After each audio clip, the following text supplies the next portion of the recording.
Hello, today in this video we'd like to talk about photolithography. Now photolithography is a process where you take photoresist or this solvent that is sensitive to light.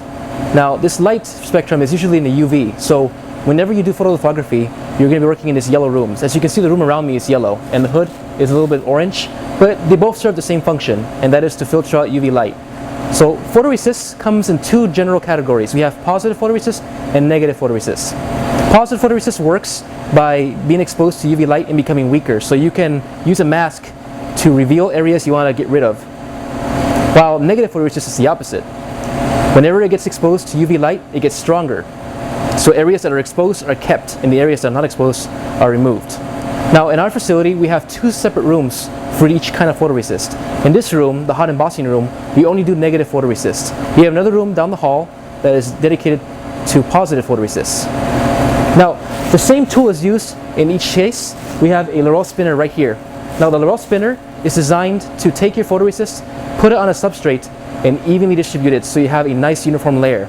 So before we start using this tool, we have to log in to remove the interlock.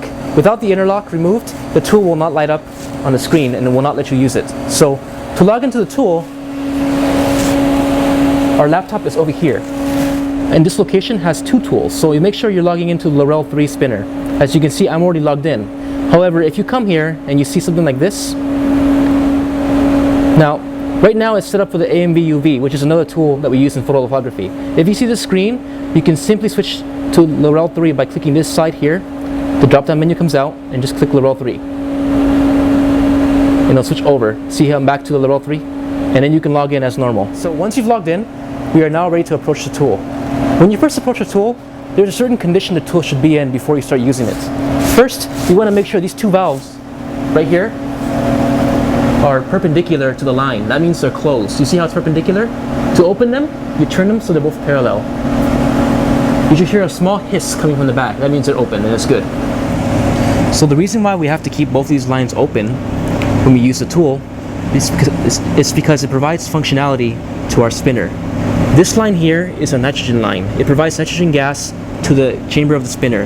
This is important because it keeps the environment inert inside the spinner and prevents any kind of gas from leaking into the motor and possibly causing a reaction. The line here, the vacuum line, is important because it sucks in and holds your sample on the chuck. Without this vacuum line, your sample will not stick to the chuck as it spins. It will fly out. So it's important to have them both functional and working. This is also why we keep them closed. By keeping them closed when the tool is not in use, we're preventing any kind of buildup from getting into these lines, which will make the lines either harder to open and close or not functional at all. Now the vacuum line is provided by the building. If you ever hear a loud noise opening this line, as you see, there's no loud noise. It'd be pretty obvious. That means there's a problem with the vacuum line. You should report it to staff as soon as possible because this is provided by the building and we have to notify them to make sure that there's no problem upstairs. This hood on the top of the Laurel Spinner should be closed. We want to maintain an inert environment, so you want to make sure all the gas is just going to sit there and it's not going to be exposed to anything else. We also want to make sure this is clean. As you can see right now, it looks pretty clean. You don't see any kind of epoxy-like material or photoresist anywhere. The surface should not be sticky. See how it's really smooth? And inside, in particular, it should be pretty clean. If it wasn't clean, you'd see a drip down of photoresist coming down here and dripping to the bottom, but you don't see it here. The photoresist is pretty viscous, so it drips down slowly. You might not see it immediately, so it's always good to inspect the inside as well. You also want to make sure that your logged in has enabled the screen. The screen will be blank if you're not logged in, so that just says the interlock is working and the tool appears functional. If the tool is not clean or if any of these conditions are not met when you first arrive, please inform staff. We want to make sure that these are followed rigorously. Now the reason why this is so important is for two things. The Laurel Spinner itself uses an electric motor which can be the source of ignition for fires. So if these are on, the vacuum's on. And if the vacuum's on and you don't clean this adequately, it's going to suck in photoresist. Most photoresist is flammable, so if the wrong condition happens, maybe a spark, maybe something like that happens, the whole thing can ignite, and that's not good. Another thing is we don't want photoresist to go inside and clog the valves. On this chuck here is a small hole. Now, when you don't clean the photoresist around the tool, it can actually crawl and get sucked into here which goes in this hole. As you can see, it's a little dirty in there. You see how the photoresist is in there? Someone didn't follow these directions, and then you can see it's dirty. That will eventually get clogged inside. And if it gets clogged, the vacuum line won't work. And if it doesn't work, then you can't spin the photoresist. So it is all very important to follow so that we can keep our tool up and running and prevent it from getting damaged. Alright, so now that we've done all our preliminary checks of the tool and the surroundings, we're ready to start using it. So whenever you do any kind of spinning on photoresist, you want to pre-process your sample or your wafer. And this can involve RCA cleaning, piranha cleaning, or any kind of other process like HMDS. Once your device or your wafer, in this case I have a simple ordinary silicon wafer, is ready, you can start using the tool. So this chuck here has a vacuum in the middle. This vacuum is just going to hold the wafer down, so when it spins the wafer won't fly out. It's very important that your sample is bigger than this chuck. Now if you have a smaller sample than this chuck, that means some air is going to be sucked in around the edges. If that's the case, you must mount your device on a bigger chuck size or substrate like this. So if I have a small little glass piece, I put it on top of a wafer like this and then put this on top of here. When you mount this on top, you want to have it centered. So when it spins, it's not lopsided. That's going to give you a more uniform coat. Assuming you opened the valves earlier, pressing vacuum here will initiate the lock mechanism here. You see the V equal to 25? That's the vacuum pressure in millimeters of mercury. You want at least 16 for a good hold. We have 25, which is more than enough. So now that it's holding, personally I like to spin it a little bit. As you see, it's kind of wobbly. It's not centered.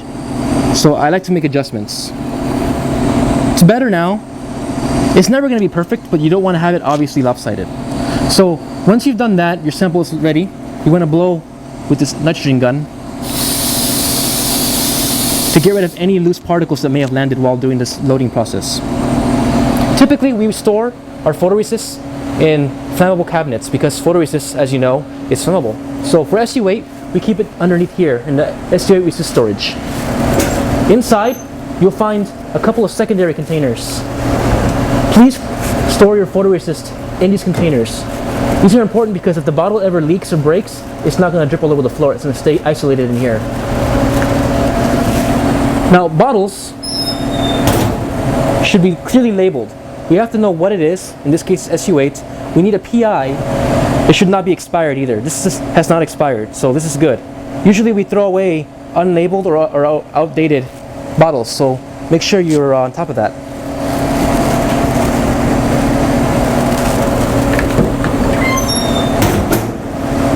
Now ordinarily, you could pour from the bottle directly to your sample, but if you have a very low viscosity SU8, I recommend using the drop it.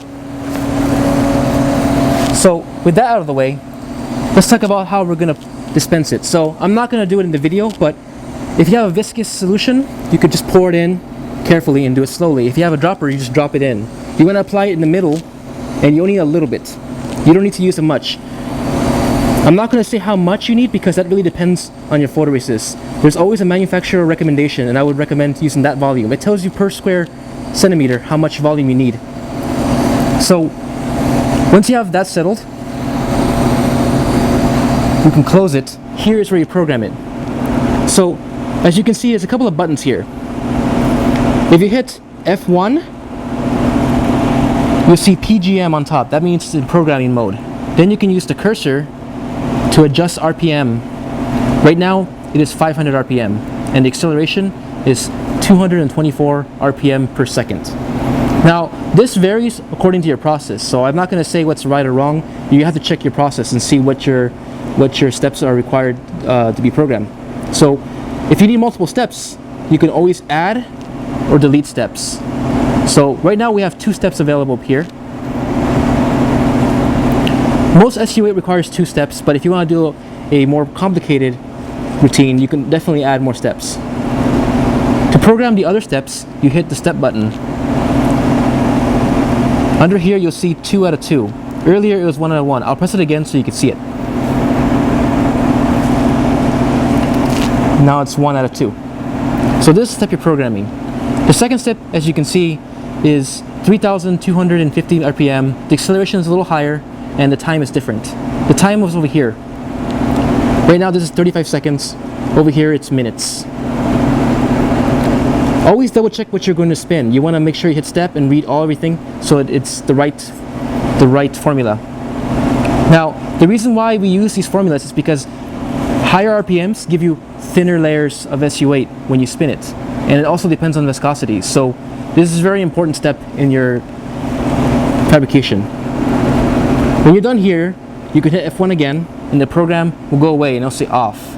Now, assuming your vacuum is above 16 and you have no errors, you should be good to go. Now, to run it, you hit run and stop. You run it. You see the timer starts going and you see the wafer visibly spinning.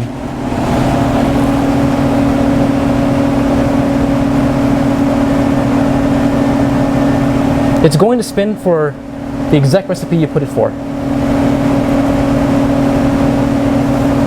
Now, some complications that could occur, you'll see on the screen right here. See how it's met?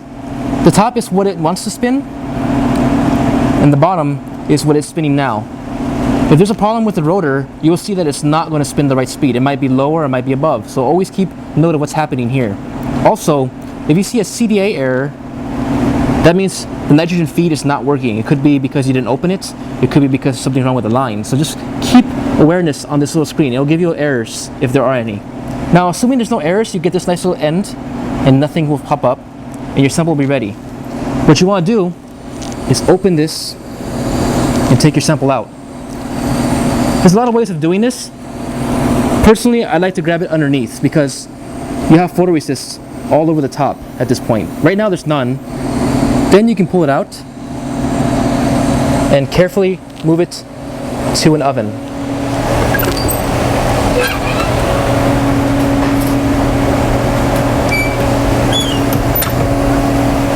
Ordinarily, I would wear a particle mask because that's going to prevent you from breathing on your sample. But since we're not actually spinning SU8 in this video, I'm not wearing one. Also, I want to be more audibly clear. So SU8 generally has two baking steps. We have a 65-degree and a 95-degree step. The manufacturer actually recommends that you use a hot plate, and you can use a hot plate on any metal bench, which we'll show a bit later. But we also provide these ovens for your use. These ovens are usually preset, but you still want to check the temperature on this thermometer up here. Right now it's a little bit above 65, which is fine. It's the right setting. Now, something very important about these ovens is you want to make sure the doors are properly latched. You see how I'm pulling on it? It's not coming out. It's because it's latched. If you do not latch it, see how it opens up? It should not be openable. To close it, you want to pull it, make sure this is over a clip, and that it clips down. Now, if you leave it open, the oven's going to burn itself out. Basically, what's going to happen is it's going to try to reach a temperature that it can't reach. So it's going to just keep going and going and going, and it's going to burn a fuse, and then it's not going to work. So then we have to replace it, and it's going to have downtime. So we want to avoid any downtime. The other oven is over here. This oven is set at 95 degrees. And again, I would check with the temperature to make sure it's the right setting. As you can see, we have several trays. You want to make sure these are aligned. Some of them are a little bent, so you don't want your sample to creep. You want to make sure it's on a flat surface. When you close this, you want to make sure it latches too. Many times people will just leave it like this and see how it's open. You don't want to do that. It has to click. And then when you pull the door, it shouldn't open. That's how you know it's properly closed. So once your sample is baking, this is a good opportunity to start cleaning the spinner. Now, you only want to clean when you're done spinning everything. So I recommend, if you're doing 3 or 4 wafers, to spin them all first, so that all you have to do is clean once. So the cleanest spinner, you want to use acetone. It's usually located on this side of the hood, and it's denoted by this red bottle that clearly says acetone. If this bottle is running low, we usually have spare bottles over here.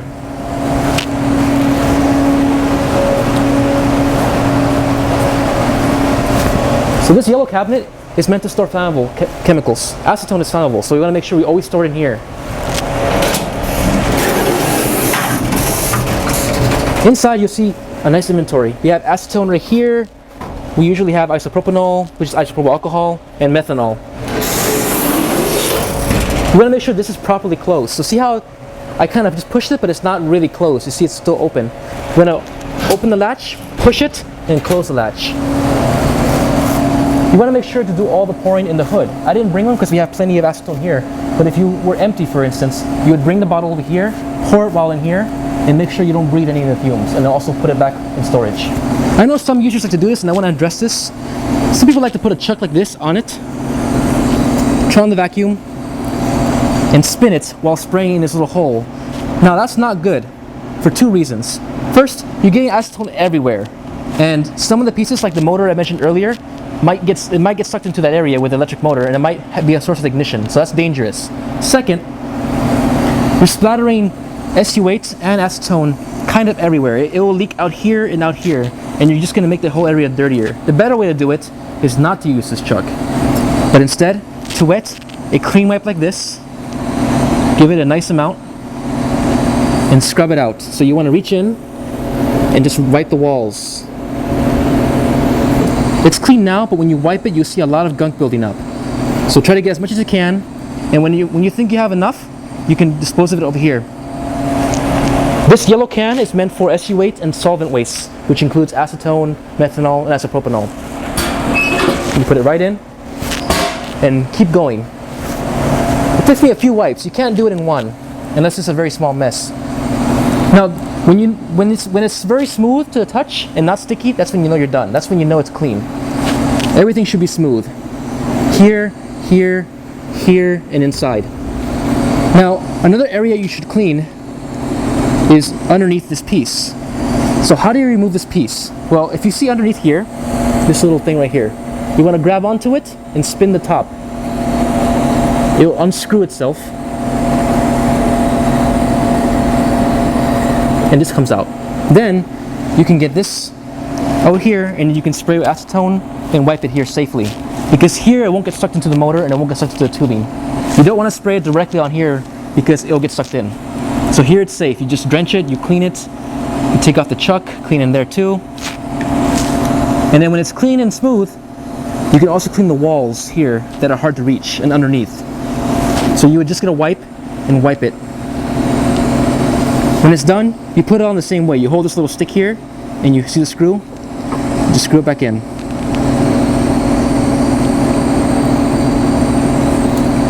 When it's in good condition, you should be able to spin it freely. So see how I give it a little bit of push and it spins? Right now it's not so great, it's a little dirty. You want to see it do 2 revolutions at least. Right now it's doing maybe 1. So it's almost due for a good cleaning.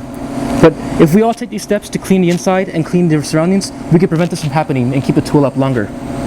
Alright, so once the spinner has been cleaned thoroughly, you want to make sure you close these 2 valves over here. Remember the rule, if it's perpendicular, it's closed. If it's parallel, it's open.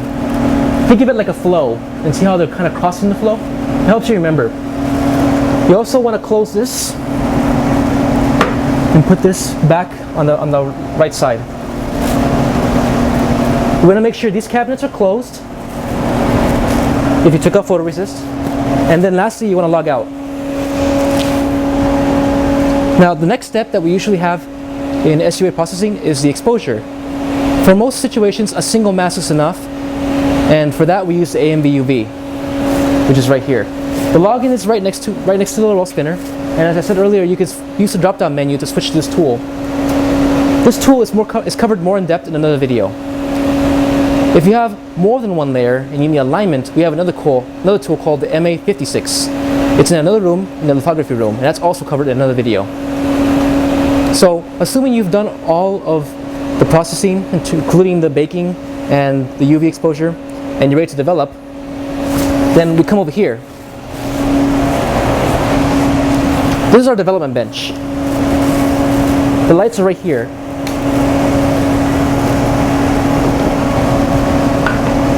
Notice I already set up here, but usually you don't want to leave things laying around. So to develop, you want to use SU8 Developer, which is usually stored down here, where you see SU8 Developer.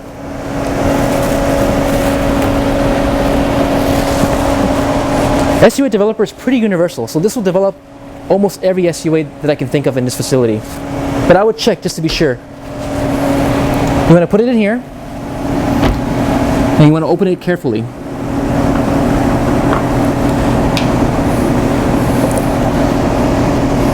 Typically, you only need enough SU8 Developer to cover the sample. So I'm going to bring over a sample very quickly and just pop it in. Next, I'm going to pour very carefully, just a little bit. You don't need a lot. That's all you need. Now SU8 develops faster if you agitate it or if you use an ultrasound machine. The INF provides an ultrasound machine that you can borrow. Typically this can take anywhere from 1 minute to 20 minutes. It really depends on how thick your SU8 layer is. For thicker layers, more development time is needed. But the most importantly, I want to stress, you don't need that much developer. Any more than this is wasteful.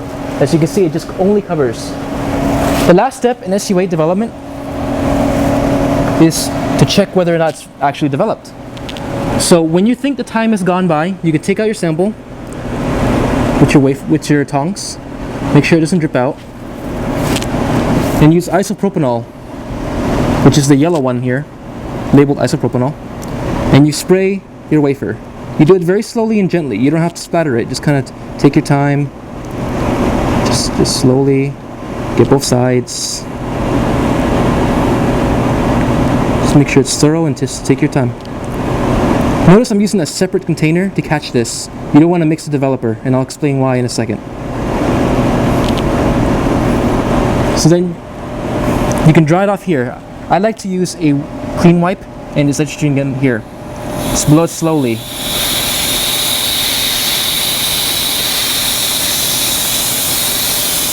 This gun speeds up really fast, so you want to slowly ramp it up, or else you might blow your sample out of your tongs.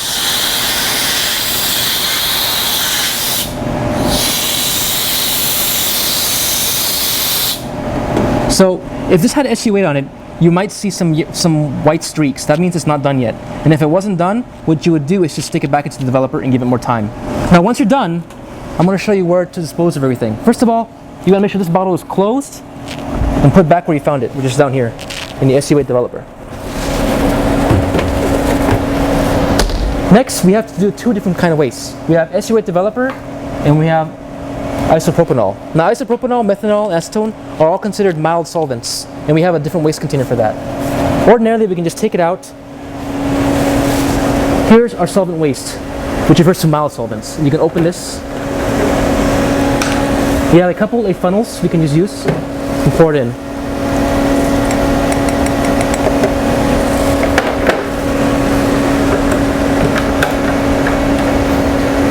We want to make sure this is closed tightly, because all of these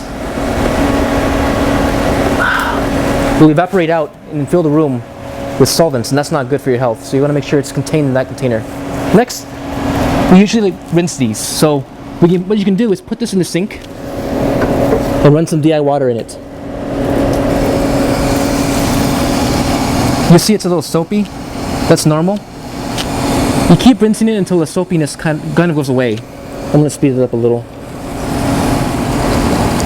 As all things done in the clean room, you want to take your time. So you don't want to rush this. Just let it run. Go put away samples, things like that. So you see some bubbles, but it doesn't look soapy anymore, which means it's pretty much rinsed off. I'm going to close the line, not all the way, just enough like this to lower the pressure. Reach in and then just give it one more rinse. Just kind of carefully. A lot of users like to leave their samples here to dry, and that's fine, but you want to remember to pick it up, because if you don't pick this up for a few days, we're going to put it somewhere and it might get lost. So you want to make sure you keep track of your beakers. Now the SU8 developer is not thrown in there, but in a different place. Under here you see waste developer. You see a bottle designated SU8 waste developer. So you want to put it in here, bring out a funnel,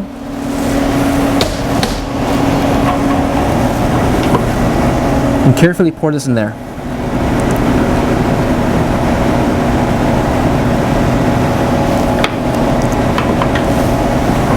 For this, I like to rinse the funnel a little bit with DI water before putting it back down there, just as a courtesy.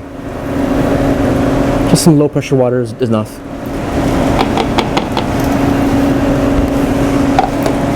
Secure the cap and then take it out and put it right underneath. If there's no more bottles to use for waste, we have a separate room where we contain waste bottles. You can ask staff for help if you don't know where this is.